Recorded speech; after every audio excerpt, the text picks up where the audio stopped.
Shine परिवार के आप सभी कस्टमर, सभी एसोसिएट, आप सभी को Rashid Naseem, chairman shine group का प्यार भरा नमस्कार। साथियों, पूरे हिंदुस्तान के अंदर शाइन को लेकर जिस तरह से र्यूमर, अफवाहें फैलाई गई, उसमें हमारे बहुत से कस्टमर, ऑलमोस्ट सभी कस्टमर हकीकत से वाकिफ नहीं थे कभी भी। उन्हें बस खाली ये लगता था कंपनी पैसे लेकर भाग गई है और उनका पैसा मिलना चाहिए। लेकिन वास्तविकता ये थी कि न जाने कितने कस्टमर ऐसे थे जिन्होंने बगैर कुछ जाने हुए ऐसे लोगों को हाथ मजबूत करने शुरू कर दिए जो लोग उन्हें गलत तरीके से लीगल ले जा रहे थे। लेकिन इसका हमें एक फायदा मिला।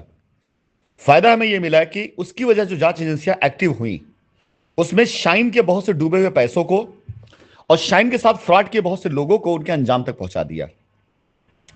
इसी क्रम में 2020 के बाद हिंदुस्तान में एक नया चलन चलना शुरू हो गया। पहले शाइन सिटी में काम किए हुए सारे एसोसिएट, प्रेसिडेंट ऐसी कंपनी की शरण में जाके बैठने लग गए जिनके अपने प्रोजेक्ट लंबित थे, और उस शाइन के कस्टमर को वहां ले जाकर के लाइबिलिटी उतारने के नाम पर कहीं पे 80%, कहीं 70%, कहीं 60%, कहीं 50% पेमेंट फ्रेश कराकर और बाकी पैसा शाइन का बनवाकर लाइबिलिटी उतारने के नाम पर वहां पे उन्होंने एजेंटगिरी करना शुरू कर दिया। इस क्रम में कई ऐसे बिल्डरों के पास शाइन की जब भीड़ जाने लगी तो बिल्डरों को लगा कि फ्री का पैसा आ रहा है, शाइन के पास कुछ दिन परेशान हुए, कुछ दिन हमारे परेशान होंगे। पहले तो शाइन के नाम पर लोगों को बुला करके सब कुछ कहा गया, हाँ बिल्कुल ठीक है, करो करो। और जब पोजीशन देने की बारी आई, जब उन्हें उनका हक देने की बारी आई, तो सारे नाटक नौटंकियां उन्होंने शुरू कर दिए। ऐसे नामों में ऐसे बिल्डर भी रहे हैं जिन्होंने शाइन का पैसा पहले लिया था।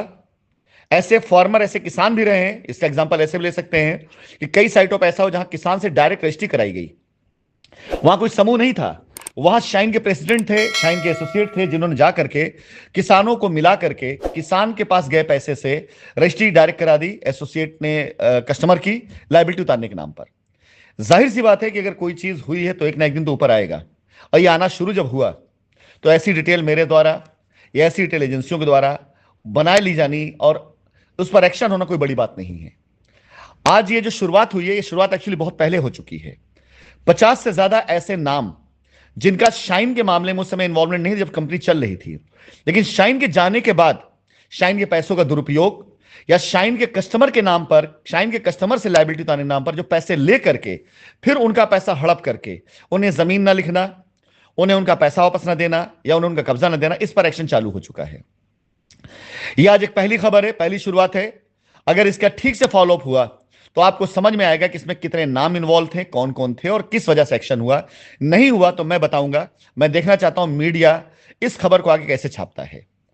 फिलहाल एक संदेश उन सभी लोगों के लिए जिन्होंने हरकतें करी हैं। उन्हें मेरा संदेश पहले भी गया था कि आपने अपनी साइटें शुरू करी, उन साइटों पर आपने कस्टमर को बुलाया, कहीं आपने मेरा चेहरा, मेरा नाम इस्तेमाल कराया, और कई जगहों पर आपने डायरेक्टली बात करी, और उसके पैसा लेने के बाद, पैसा हड़पने के बाद आज की तारीख में आपके कान पे जूं तक नहीं रेंगती है, तो आप ये मान के चलें कि मैं शांत नहीं बैठा हूं। मैंने इतने दिन शांति से सारे काम किए हैं और सारे दस्तावेज तैयार मेरे पास में हैं। जनवरी के महीने से पहले यह पूरा मौका आपके पास में है कि आप अपनी गलती को सुधार ले। गलती सुधारने का तरीका क्या है? बहुत सी ऐसी साइटें शाइन की है जहां पर आपने रजिस्ट्रियां कर दी हैं कस्टमर की, उन्हें पोजीशन नहीं मिला और बगैर कंपनी की परमिशन रजिस्ट्री करी आपने। कंपनी की जमीन दिखा करके, कंपनी का रास्ता दिखाकर किसान से डायरेक्ट कराई आपने रजिस्ट्री। बहुत सी ऐसी चीजें करी हैं। इसका रास्ता आपको सिर्फ मुझसे मिल सकता है, सिर्फ मुझसे। अन्यथा ऐसी सारी सारी रजिस्ट्रियां जो कराई गई हैं उन्हें जांच के दायरे में लाना मेरे लिए बड़ी बात नहीं है, वो आ जाएंगी। कई साइटों पर की गई रजिस्ट्रियों पर कस्टमर से मैं बातचीत कर चुका हूं, जहां कस्टमर का कहना है कि उनसे फ्रेश पेमेंट लेकर के ये काम कराया गया जिससे शाइन का कोई लेन देन नहीं था, लेकिन शाइन के लोगों को कन्विंस किया गया कि लायबिलिटी उतारने के नाम पे किया जा रहा है। इन मामलों को झेल पाना आप में से बहुतों के बस की बात नहीं है। ये आपको मैं किसी प्रकार से धमकी नहीं, बल्कि एक बहुत प्यार से गार्जियन नाते आपको सीख दे रहा हूं कि इन मामलों को झेल पाना आपके बस की बात नहीं, आप झेल नहीं पाओगे। एक बार अगर एक्शन हो गया, आपका बैंक अकाउंट से लेकर, आपका घर से लेकर, आपकी गाड़ी से लेकर, आपका सब कुछ सीज हो गया, उसके बाद आप कुछ नहीं कर पाएंगे। अभी जितनी स्टोरी आप बता रहे लोगों को, वो स्टोरी आप बता नहीं पाएंगे आगे। इसलिए अगले 10 दिनों में अपने आप को सुधार लें।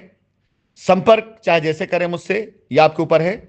लेकिन जनवरी से अगर इस पर एक्शन चालू होगा तो आपकी बर्बादी के पीछे सबसे बड़ा रोल मेरा होगा, जिसने कंपनी के लिए ऐसे कुठारघात किया है। यह आपको तय करना है कि आपको लड़ना है मुझसे, आपको तय करना है कि आपको अपनी गलती सुधारना है।